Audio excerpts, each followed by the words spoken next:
research, and there's some copies back there. And I started doing research on Henry B. Brown while doing the research for this book. And this book has some never before published images of Henry B. Brown in it. This is just a familiar, does everybody hear me? Is this loud enough? If I hold it like this? Okay. Just to familiarize yourself with the Nisenan territory, it's simply a synonym for southern Maidu. All right, so it's the southern part of the Maidu territory, which we're in today. And notice the Concow right above, and also the Machupta Maidu. We'll be mentioning those later. These are all Maiduan speaking people. Now each journey has a point of departure, and this is mine. I began my journey when I began reading David Comstock's wonderful research on this prominent Nisenan leader by the name of Wima, spelled various ways.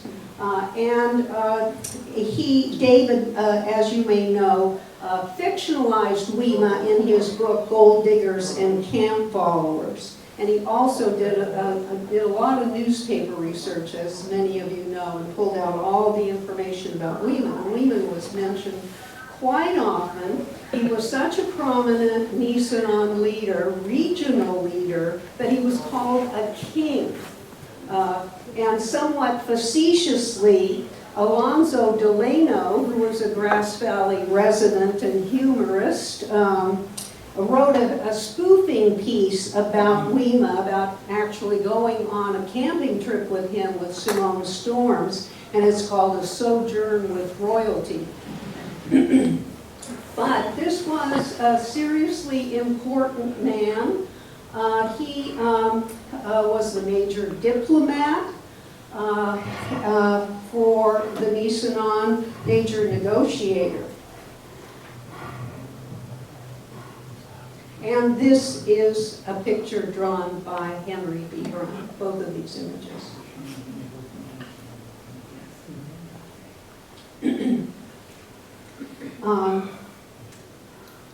Then while I was doing research on my Nisenan book, I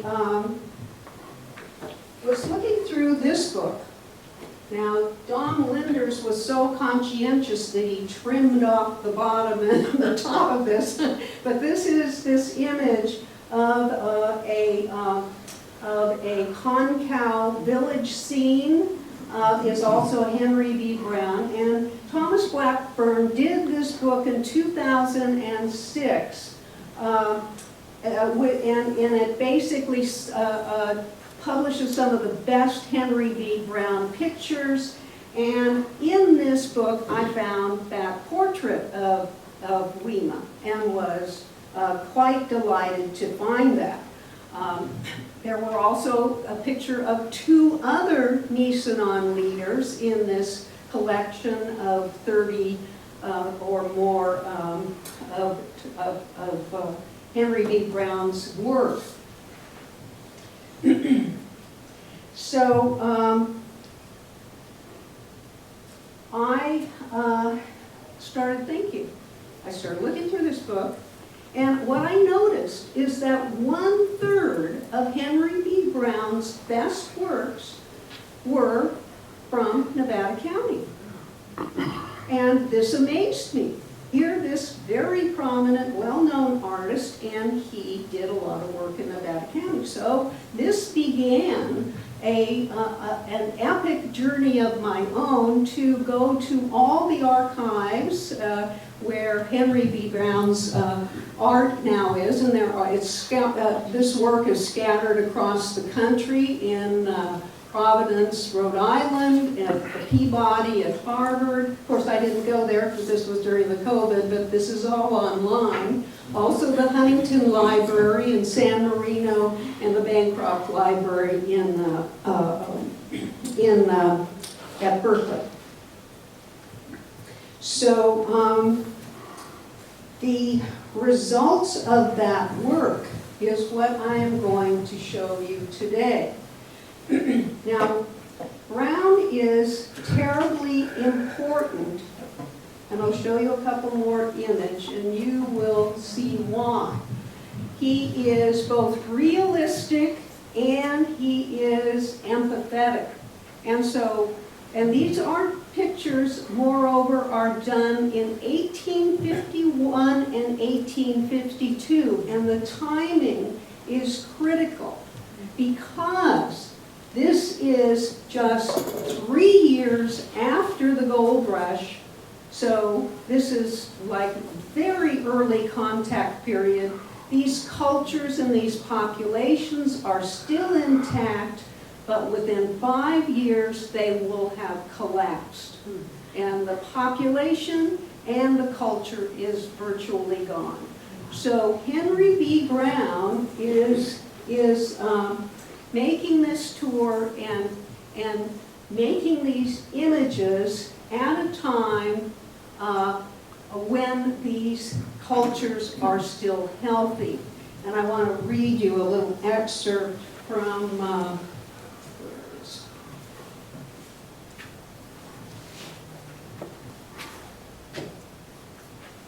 it? There it is. All right.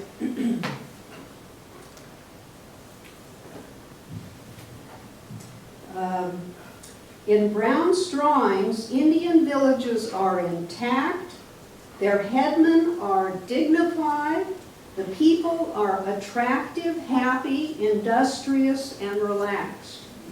While conveying the immediacy and beauty of California Indian life, Brown's images are all the more precious, observes Blackburn, because they caught the ephemeral moment in time before the cataclysmic decline of Native America. So this is why this man is so terribly important and why his work is so highly rated by anthropologists and others today. Now the first question, there are several mysteries here, and one of them is, who is this person? We have a name, but what is his tribal affiliation? What do we know about them? Well, if we know when Brown took this picture, drew this picture, and where he did it, that provides clues. So figuring out his Henry B. Brown's travels during 1851, 1852 is very important for that reason. Another mystery, how did he get access? He does pictures of people and they are relaxed. How did they trust him? How did he get their trust? There are 4 pictures of Nisenan chiefs, 3 of whom signed the Treaty of Fort Union. How did he manage to be someplace where 3 other chiefs were at the same time? How did he get people to cooperate? And finally, what do these images reveal about Indian culture and Indian history and the change people were going through? Now here's kind of a summary of what we know about his life. We don't know much at all. He was about 35, born in Massachusetts when he arrived in San Francisco in May of 1851. His goal was to, he wasn't a hardy soul, his goal was to do a illustrated volume and then sell it on the East Coast to people who were curious about Gold Rush, California. He makes a couple trips into the interior, and he comes to California twice in 1851, at the end of the summer and the beginning of the fall. And then he's doing drawings, and these are pen and ink drawings, and a number of pencil drawings survive as well. Well, a man named John Russell Bartlett, who was head of the Border Commission, U.S. Boundary Commission, sees his work and hires Henry to go make an 8-week trip up the Sacramento River, which at that point was terra incognito, and so, or incognita. And so he wanted Brown to do a scientific study and document what he saw there with his drawings. And this is how Henry Brown becomes visible, historically visible, because he's part of this major Boundary Commission study. There are, as I explained, these are the important reasons for his work. And this is what I discovered, that there's about 100 drawings in all. Some are duplicates, some are pencil drawings that are barely legible after 175 years. Several of these pencil drawings are at the Huntington Library and the Bancroft Library. But about half of these are done in our area. To make a bad pun, Henry Brown was drawn to Nevada County. He liked this place, and he did 17 mining and landscape scenes in Nevada City, Grass Valley, and along the Yuba River. 10 of these are unpublished. There's also a number of ethnographic images by Brown that specifically refer to the Indian people he's drawing as Uba or Yuba Indians. So we can place him very clearly on the boundary between Nevada County and Yuba County. And he did several Indian portraits, and I argue that the vast majority of these are Nisenan people. So what we have here is this remarkable treasure for a people who vanished from our sight so quickly in the gold rush. We have this remarkable record of the leaders and the people at that brief moment in time. Now, Bartlett, as soon as, well, he commissioned works from Henry B. Brown, 20 of them, and Brown, and then in 1854, Bartlett published his personal narrative, 1854, and took some of Henry Brown's pictures and turned them into woodcuts that were part of this 1854 book. But he didn't give attribution, all right? And I want you to notice something interesting about this. See this guy over here? He's rolling around in the salmon right here. See how this odd figure here? Well, this is a wonderful ethnographic document of fishing, but we don't know where. Here's another one of the woodcuts, and it is an interior of an Indian home. Very rare to have something like this, but it's a woodcut based on one of Brown's drawings. And here is the original from which it was taken.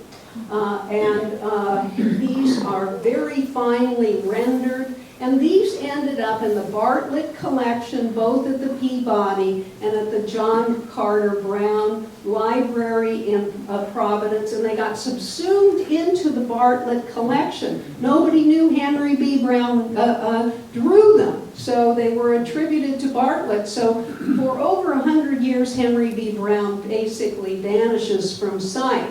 But these are considered some of the best ethnographic works on California Indians in existence. This one is near Calusa, and it's just a family at home. This one is probably the rarest and most exceptional because it's the only example we have of a contemporary, that is 1851, the interior of an Indian council house. And this is Patlin, I believe. These were done on his trip, his 8-week trip up the Sacramento River. Another very famous brown done, and again, you see Indian people in a natural state, very contented, going about their business, and there is just, these are very rare. Now, Henry B. Brown did not leave us much, but he did leave us a map that survived in the Bancroft Library, and this is the most interesting document here. What he did is he took an 1851 map and he drew a pencil mark of where you can see his lines of where he traveled. So we have a clue here. All right?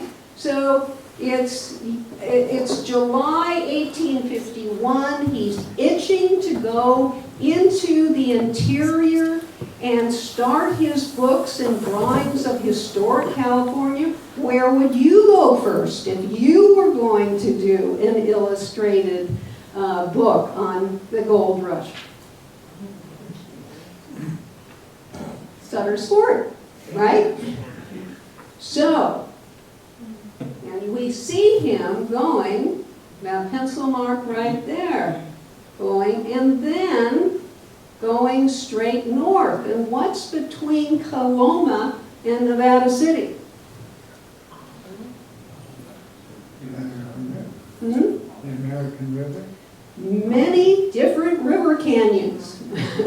Now here is a artist rendering of that same trip, which makes it much easier. But we can see that he 2 times, or perhaps as many as 4 times, he comes back to Nevada City, Grass Valley, he's at Storms Ranch and Rose's Bar, and then heads back. We don't know which direction he's going, of course, so this is something that we have to guess about. And here's a better, closer-in image of that.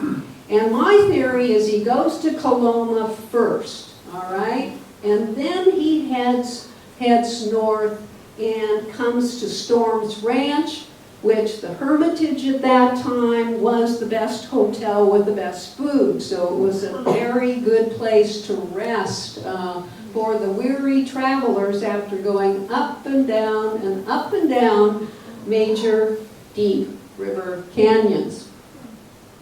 And there it is, Henry B. Brown's picture of Sutter's Fort. And here's another artist's view of Sutter's Fort, but I think Brown's is particularly lovely.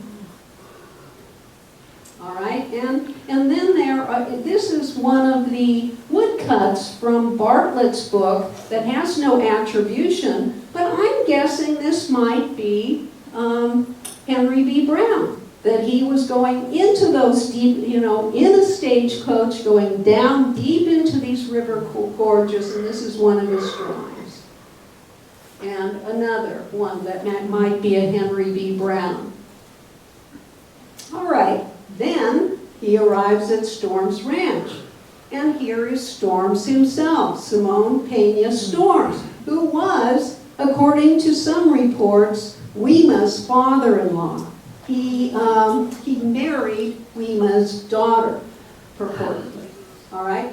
He's a very young man, but this is a very important man in Placer County, in Nevada County history, a Chicago Park area. and there was a great density of Indian population there. This is dated, and it says Simone Storms, 1851, Indian interpreter and Indian agent.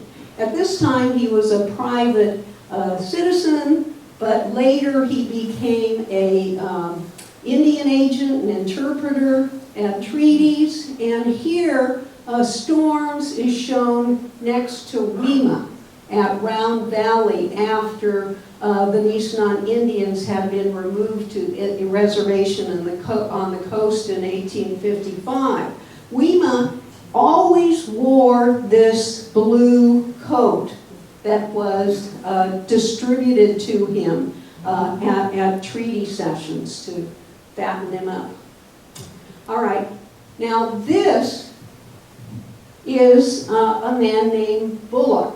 And that's all we know, but it's a particularly beautiful brown portrait. And Bullock, if we put some of the ethnographic information together, we learn that this is a hereditary chief, an ancestor of the Prout family in Colfax, California. And one thing that we learn from this, I think, is it confirms that the Nisenan had hereditary chiefs. And we can tell that they are the chiefs because they had the abalone shells as a sign of their stature. And it says, the little quote at the bottom, you probably can't read it, but it says, the more beads one had, the stronger one's relationships with other tribes. These were the boundary players. They were multilingual. They intermarried with elites of other communities to create a family of royals. And they did the trade and the diplomacy. And this man, you can see, he has a very fancy headpiece there. Now here he is, and next to him, well, we don't have many pictures. I think there's only 2 surviving pictures of the unratified treaties of 1851, but we do have a daguerreotype of the Mechooptep Treaty, and this is a photo of one of the Maidu men who signed that treaty, and you can see the strong resemblance to Bullock. And Bullock, by the way, is a signature to the 1850 Treaty of Bear River. All right. Next, where do you go if you're doing illustrated history? Of course, you want to go to the mines. And this is Grass Valley, when it was grass. And now we get into one of the unpublished pictures that was pencil, and pencil only. And what I discovered was that through digitalization, that is scanning these and then using Photoshop, I could get more definition. And this actually is quite an involved, of course somebody like Don could do this much better, but you can see how much time he spent, and this is Wolf Creek. This is Wolf Creek, which I think is really, really remarkable. All right, and then he goes to Gold Hill. All right, and Gold Hill was the first quartz mine. All right, and so these are very historic images of this first quartz mine. I have a quote from, and he does 2 or 3 drawings here at Gold Hill in Grass Valley. Charles Ferguson reports in his memoir of mining in Nevada City in the early 50s, about the middle of 1851, Nevada City was startled by a midnight cry from Grass Valley. It was the quartz gold discovery. reputed to be wonderfully rich but difficult to work, though men were making good wages pounding it with mortar and pestle. Soon it was seen that some process must be devised to get the gold out easier and faster. Judge Walsh and Mr. Collins were the pioneers in the quartz mills. It was 4 head of stamps with wooden shanks, and the most it could do was pound out 2 tons of quartz in a day. The job of feeding the quartz into the mill was arduous. Job was a patient man, said Ferguson, but he never tended a quartz mill like the first one in Grass Valley. And here is an entrance to a mine in Gold Hill.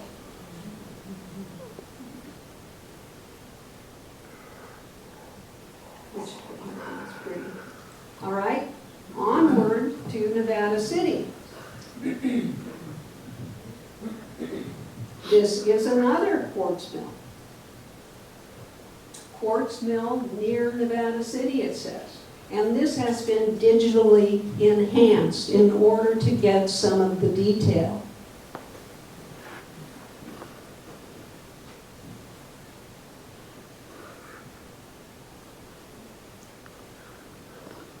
Then there are about 6 images of Nevada City from 1851-52. We know he came back.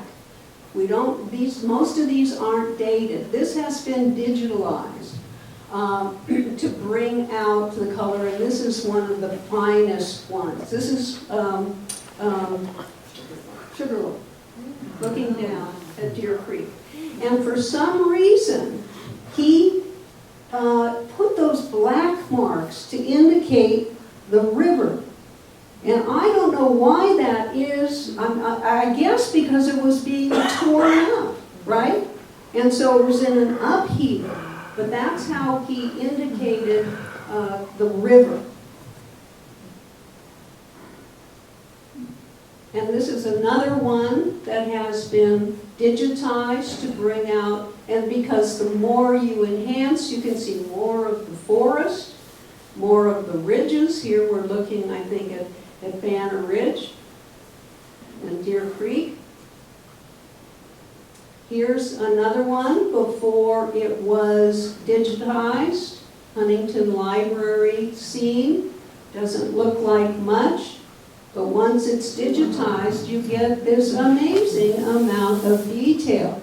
And so back where Dan is, there's a printed copy of this. Or this is actually 1/2 of one of these drawings. You can see man on a horse.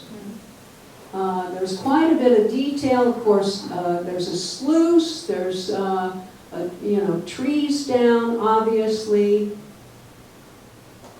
But we get an image of what it was like in Nevada City in 1851-52.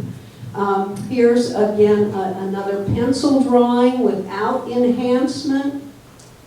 But I think this is a different one, sorry. But here we see again a great deal of detail once it is enhanced. You can tell what kind of trees these are. Lots of buildings, miners' cabins, and then a whole row of miners' cabins in the entrance to a mine. And there you can see all the cabins that were built right on the ridge. And this one is a meadow near Nevada City, and I'm guessing it's Pioneer Park. And once it's enhanced, we can see a cow grazing in the meadow. This one is called Diggings near Nevada County. And when I first saw this, I thought I was in heaven, because I thought what we are looking at here is Hubo. That is the lot of the Nisenan structures are kind of cone-shaped, like a teepee, but the winter dwellings were rounded and domed. And I thought, I have found the only existing picture of a village site with an intact village site with the winter villages. And then I enhanced it. And you can see a lot more detail, but what it starts looking like, and it's, you know, you could tell from the title, Diggings near Nevada City, that there's deconstruction going on here. There's mining and the trees are being felled. And here's a hobo right here in this 1855 map. You can see it's a very funny, you know, it's got a smoke hole at the top. And then I look closer and it says loose stones. So the laugh was on me, and I was glad that I didn't brag about it, or especially didn't brag about it in print, because I was so wrong. Nevada City was a center for the manufacture of nets that were traded across the region, and in fact they grew a certain kind of reed that was used for this very strong nets, and this is one of a fine Henry B. Brown drawing, perhaps done right here in Nevada City, of a man making a net. 1852. California Indian mending a net. It could be someplace else. One of the best things, takeaways from Hank Meals and my book, Nevada City Nisenan, is we developed this idea that the Nisenan were not, that they were a very mobile people. We call it the mobile metropolis. That they were constantly on the move, and that they had certain urban centers. And among these were Empire Ranch, Nevada City, Colfax, Auburn, each of these very dense urban areas, if you will, lots of Indian communities in these places, because they were particularly rich in resources. They were at locations for trade. And here's Hank's definition. We call these geo-hubs. Settlements and or meeting places based on favorable topography that connects ridges and watersheds where trails converge. These trails access different ecosystems at different elevations. These were typically places of abundance, adjacent to springs and wetlands, and were favorable places for trade, ceremonial events, and social transactions. And Nevada City had a very long-lasting Indian community, and my argument is that it was because this was a hub here in Nevada City. And here's the village of Wacadot that later became an Indian reservation. They were continually relocated. This is a Don Linder's map, by the way. They had a permanent settlement that later became a reservation out there on Cement Hill. All right, moving on. Now, there was quite a bit of movement, seasonal movement, up and down Deer Creek, this is out of place, but there's the Indian reservation up there by the Nevada City Airport that was there until the 1860s. Now we're down there near Smartsville. And Smartsville, there was a village there called Putadom, and that was the area where they had annual burning celebrations, and Nevada City also was one such place. Now this is an early map by Derby, and what you can see here is he has digger here. And I don't think he means miners. I think there's a concentration, this is Rose's Bar right here, that this is probably where Indians were wintering during that tumultuous period in the gold rush. And this shows an early map where, dating back to the 1840s and Sutter's time, this was one of the early ranchos, Cordua's Rancho near Rose's Bar. And the main travel route was through Johnson's ranch up to Cordua's ranch, and this is, down here in Sacramento. And my theory is that after Henry Brown went up and down and up and down in that bumpy stage in that, through those through those river canyons, he was going to do that again. He took this road. This was the established road, and it took him to Rose's Bar, which at that point in time, and here is a picture of Rose's Bar, 1851. And at that time, many Indians were there, and they were largely engaged in mining themselves, either as employees or independently. And again, we can see that.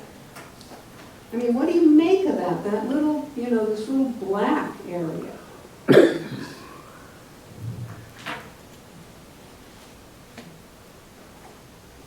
And Sierra Sutter Buttes. He does 2 or 3 different images. Sometimes he reworked an image, and this was one of his favorites. And so this is from Smartsville, basically from that area. And here's his one of his originals, the Sierra Buttes. Industry Bar, which was right up from Rose's Bar. This is a mining scene, 1851, 1852. Now we're back to this woodcut, this mysterious woodcut that was included in Bartlett's personal narrative. And we have no idea who the artist is, because Bartlett didn't say. But look, here's a Henry B. Brown drawing, and look at here, look who's here. It's the same, he's reworking things, all right? And this was, the Bancroft has lots and lots of pencil drawings that are barely legible, but once they're digitized, you get some interesting things. And here probably is one of the finest and one of the rarest and one of the best ethnographic images of Henry B. Brown. And it's a mourning ceremony. And they are sacrificing, and they are painting the women's heads with tar and ash as part of the grieving process. And in the back, you can see people singing. So this indicates to me that he was either in Nevada City when this was going on, or he was at Putadon near the Yuba River. And this is a picture of a Indian fandango. They were quite common throughout the 50s, 60s, and 70s. People still got together. Here's a couple images of Indian girls making a bread of acorns, Yuba River, 1851. And look, the little girl is smiling. And how did he get them to trust him? How could he get so close to these people?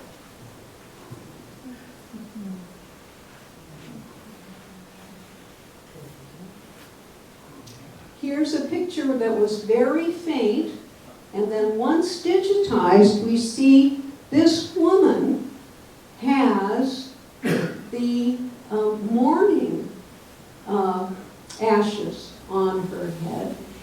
And it isn't just random, plop some ashes on someone's head. It was very artfully done. It was the line of the ash and the tar was brought underneath her cheek, and I think so that when she cried, that there would be all the more black stuff dribbling down her down her face.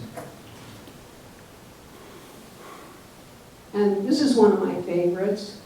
This small child reaching up hopefully into the sky.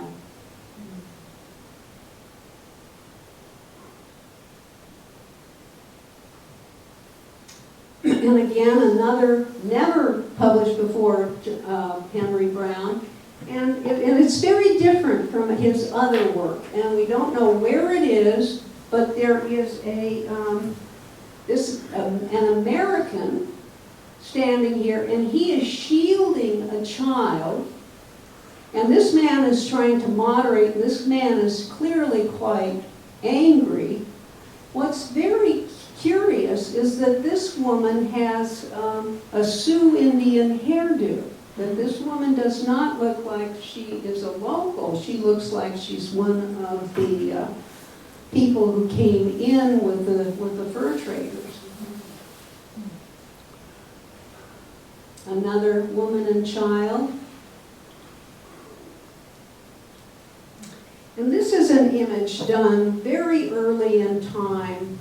And I think and the message, and it's usually been interpreted as how Indians' assimilation into white society is inevitable, that they were doomed, they had to assimilate or die. But I think there's another way to read this.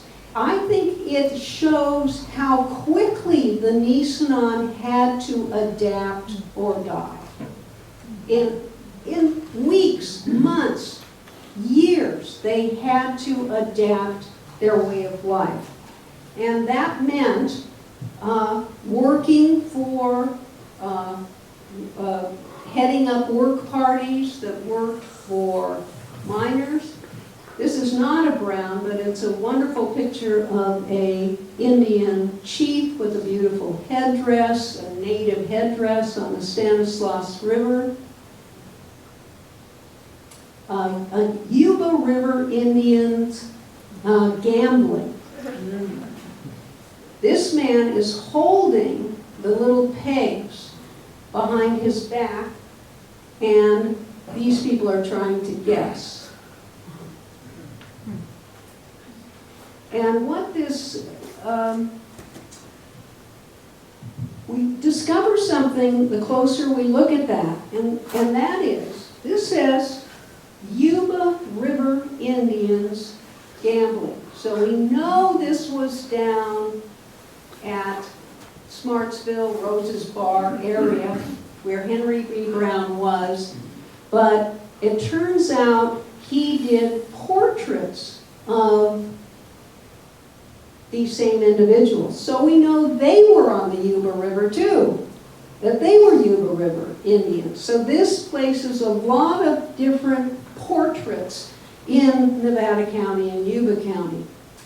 Now, the clear supposition is that Brown must have been at the Fort Union Treaty of 1851, and that's how he happened to be able to see a lot of chiefs, and a lot of people were gathered there, and that's how he got to do this. Well, this is, for those of you who are probably aware of this, 18 unratified treaties in California. The federal government had a policy, and it was you have to buy Indians' land before it can be distributed to white people, all right? So, or that before white settlers can move in. So the federal government was a little late, but 1851, they came in and they started negotiating treaties with the Indians. And one of the groups they negotiated with in this area called 22288 is the Nisenan, or the Southern Maidu. And what's going on here is their territory is being surrendered. They want them out of the gold rich territory. So, and then they're going to agree to stay in this area right here. And same thing up in 290. This is all being surrendered, so, but the Indians are reserving this part and this reserve area as well. All right, and here's another rendition of this. And a lot of the richest gold area indeed was outside the treaty area. But look at this. It's bounded on the north by the Yuba River and the south by the Bear River, which are full of gold. And also, this is very rich. But here is Union Ranch where that treaty was negotiated. Right there. 1851. Another rendition of that treaty boundary. Now, the Senate did not ratify this. So this reservation did not occur. Here was one of the signatures. And what can we learn about these men from these images? Are there clues here? Now, clearly, the child, either a girl or a boy, is a member of the elite. But Wima has no ornamentation. He shows a acculturation. And he has on white man's clothes. He was the chief signature at that treaty. Here, I think this looks a lot like him. Otis, I think this was his daughter, possibly married to Storms. Here's another signature to the 1851 Union Treaty. Walupa, for whom the town Walupa is named. And there's two versions of this. And you're going, well, where was this picture? Where was this drawn? Well, can you see what's in the background here? A slope, and then what's here in the background? It's the Sutter Buttes. This was done at Smartsville, at the Union Ranch, clearly, right there. Well, Lupa is famous in Grass Valley history for this well-documented incident in which Indians are basically surviving by the gold dust they're collecting, and the people are starving. So he goes to a shopkeeper and he promises to bring back gold after they have a chance to gather some. And they did. 40 men brought in sacks of 100 to 150 weight in gold the following year. Here's another signature to the Fort Union Treaty, and again, what's in the background? The Sutter Buttes, and then the upland there. So it's that ecotone between those two places, and there's a couple pictures. But we know from here was one of those pictures of portraits of a man who was in the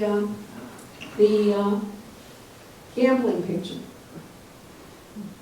But we know that Henry B. Brown couldn't have been at the treaty. I think this Tacola is this guy. There's a similarity in the facial structure.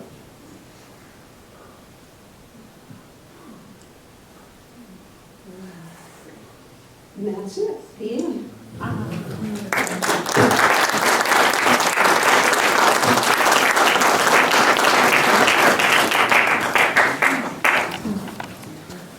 Do you have any questions?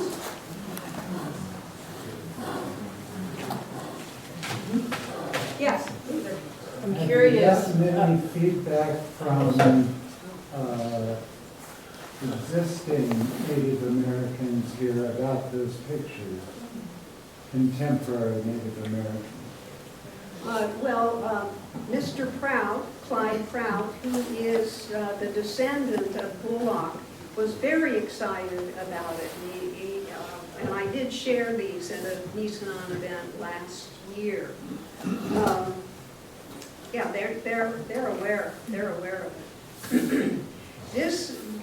this publication goes in deeper to what happened at the Treaty of Fort Union. As you know, the Nisenan says our land was never ceded, the treaties were never ratified, and this article goes deeper into what happened there. And my theory is that these particular Nisenan leaders were pretty sophisticated. They've been dealing with traders for some time, and they got the best of the negotiator and got an absolutely fabulous reservation that had gold on one side and gold on the other. And if you want to hear the sort of the nuanced story of what I think I've learned from what happened there in the Fort Union Treaty, please take a look at this. And I think the very fact that they got a fabulous reservation that had gold deposits on it perhaps doomed all 18 treaties, because they couldn't, it was such a good reservation, they couldn't ratify that treaty. There was a huge uproar and opposition to it in Nevada County. Penn Valley was located in the middle of it, and that was valuable for grazing. And it just, I think Nevada Countyans were very instrumental in getting the treaty rejected, and the other 17 went on. Yeah. Before many gatherings in this area, the hosts will pay homage to the indigenous of the region, and I heard some debate what in favor and out of favor of doing such a thing. I'd be curious to hear your perspective. I'm sorry, I didn't quite understand what you said. So when meetings are held, Yes. the host will typically Say, offer homage to the indigenous, we the local are indigenous. on Nisenan land. I'd like to hear That your kind of perspective on tribute. that. I've heard debates in favor and out of favor of doing such an homage. I see, I've been doing Native American studies for 20, 30 years, and I've seen this transition. I first started in New Zealand and Australia, the Pacific Islanders. I just don't do it myself. I guess I'm just kind of an old school academic, and I don't oppose it, but I just don't do it myself. But from the Nisenan's perspective, can you enlighten us on the purpose of it? Oh, the purpose of it. I think it's pretty straightforward that this was indigenous land, and we have to be aware of the people who were the first people here. Is it insulting to them? Oh, no.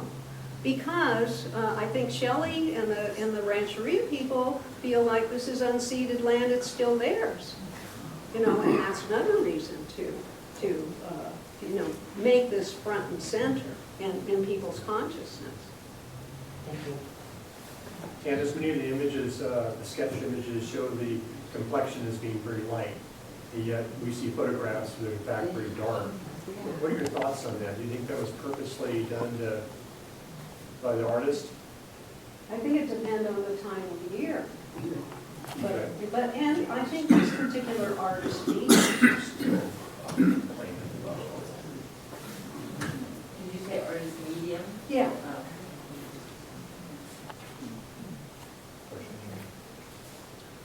Have you found any journals from any of the men that were with Henry Brown and traveled that might add some more information? No, we've looked and looked and looked, and others have looked as well. And Tom Blackburn does a great job of kind of sorting out what happened and who he was and where he went, and based on the available information. And what I did is I just further nuanced it a little bit by explaining how important Henry B. Brown was to Nevada County, and specifically to Nisenan people. Because the Sacramento Valley pictures are just thought to be his very best, but I think some of these Nevada County and Nisenan pictures should get their recognition as well. Yeah. What brought Henry Brown here? Was he looking for gold like everybody No, else? no. He was kind of sickly, and I think he was about 35 years old, unmarried. We hardly know anything about him, but like many people, one of his relatives was assigned to be the U.S. postmaster in San Francisco. So he came along with his relative for the adventure. And that's where he was based. So, yeah, you said, were there any journals? There was a little bit of family history, and a few documents have come up. He gave a number of his pictures to his cousin for safekeeping, and then she put her name on it and said, these are my drawings, and then that created all kinds of confusion for a while. So, yeah, but there's just little tiny bits of information. But we're, I think maybe more will be revealed. Many pictures didn't come to light until 1920 when they were given to C. Hart Merriam. Maybe other people have collections of Henry B. Brown pictures, and they will donate them, or they have letters or something. I mean, it's possible. Yeah. Do you know how long did he live after this? We think just till 1860. He died very young. He was at a consulate. There's some pictures showing that him in a consulate in the Bahamas or something. He went home to Massachusetts once, but then, he fades from sight. Now, the pictures that were donated to C. Hart Merriam by an anonymous source, I think was the person or persons who were living with him when he died and inherited his stuff and hung on to it. Like a lot of us parents hang on to the very first drawings of our kids, those first little, they treasured every single one of these pencil drawings and kept them and preserved them for a number of years, and then anonymously donated them. And then they came into the Bancroft and the Huntington. So, I mean, it's a miracle that they've survived. Yeah. Do you have any theories personally on how you think he obtained such intimate portraits and life scenes of these Native Americans? Well, I think he came to the mourning ceremony. And these mourning ceremonies were typically 3 or 4 day events.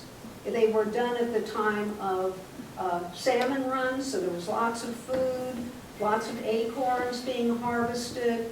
People are gambling, they're feasting, they're in a happy, relaxed mood, and there's lots of people gathered together. And so I think that explains why. But how he got all these people to cooperate, I don't know. He must have been a very, very gentle soul. Do we know his training in artwork at all? Was he self-taught, or did he have any formal education? Not much. Just scraps of information. Tanis, do you have some books for sale this evening? Yeah, I have some of these for sale for $30, and this is $15, and there's Nevada City Nisenan, which is a companion piece to this. So they're back in the corner if you're interested.